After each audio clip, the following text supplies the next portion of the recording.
Well, the United States is vowing to seek charges against a drug lord, a murderous drug lord, released early from a Mexican prison. Rafael Caro Quintero served just 28 years of his 40-year prison sentence for kidnapping and killing this DEA agent, Enrique Camarena, back in 1985. I think we have his picture.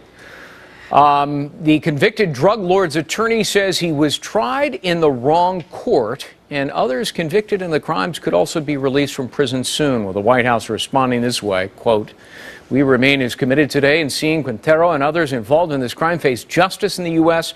as we were in the immediate aftermath of Camarena's murder, and will work closely with the Mexican authorities on this." Really? Well, let's bring in our legal panel. Mercedes Colwin, Fox News legal analyst. Robert Schalk joins us, defense attorney and former prosecutor. Mercedes, this guy Quintero is a despicable, heinous human being who committed an awful, awful murder of one of our own.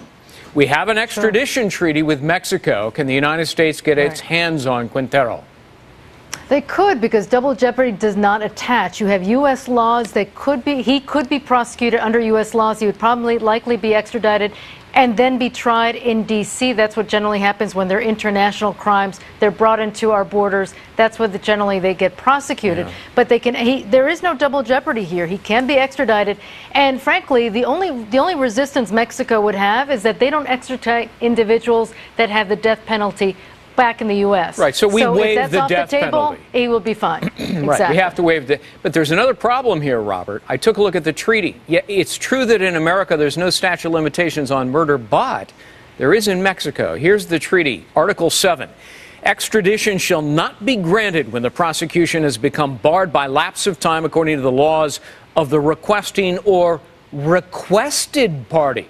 Well, the requested party, Robert, is Mexico, and their statute of limitation is 13 years, so they could say forget about it. Absolutely, they can say forget about it, and I would anticipate they would say forget about it because this was a surprise decision. And what was troubling about the decision is that you have a three-panel judge system that granted this appeal and let him go under the cover of darkness on Friday before anyone was told about it, especially the United States. And they didn't even release a decision, a full decision telling anyone why they were doing it, their authority for doing it, etc. So I think it stinks, doesn't it, Robert? It doesn't pass the smell test, makes you kind of wonder about money changing hands, bribery down there in Mexico. Right. Mexico is notorious for being a country in which briberies have been passed throughout the political system, the criminal system, the judicial system. And I'll remind you that in 1985, when this first came down, when this murder came down, they had Quintero pinned down at the airport in Mexico, and a police official took $300,000 and he let him leave, and we had to chase him down in Costa Rica. So, you know, it wouldn't be the first time, and I highly doubt it would be the last time. They knew what they were doing. They released him at 2 in the morning because they knew we wanted him, Mercedes. So now that invites the question, you know, how do we nab this guy? Well, I mean, certainly start with embargoes. Say, look, Mexico has $1 billion benefit when they trade with the U.S. Do what the Reagan administration did back in 1985 and say, you don't give me this, we're just going to shut our borders. You're not going to be able to trade with us. It's going to cost you $1 billion a day. Make it financially impossible for them to continue to hide this individual. And frankly, we're talking about a procedural issue. It took the government 28 years to figure out that he should have been prosecuted in state court instead of federal court. That's what their excuse is for releasing him 28 years Robert, of confinement as opposed to 40. Absolutely ridiculous. Last question, because I'm out of time. But Robert, this is so insulting to the United States. This is supposed to be one of our best friends in the world, our neighbor to the south, you know?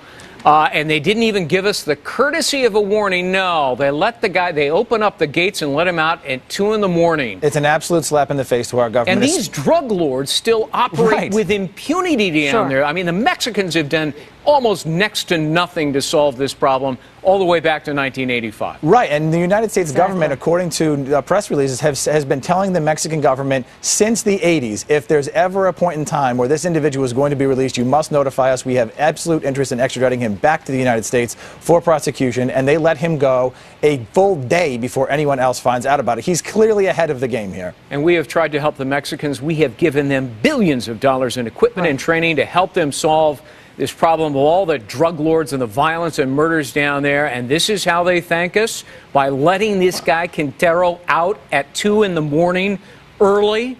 I mean, it's mind-boggling. Mercedes Colwin, Robert Schalk, good to see you both. Thanks, Greg. Great to see you. Thanks, Greg.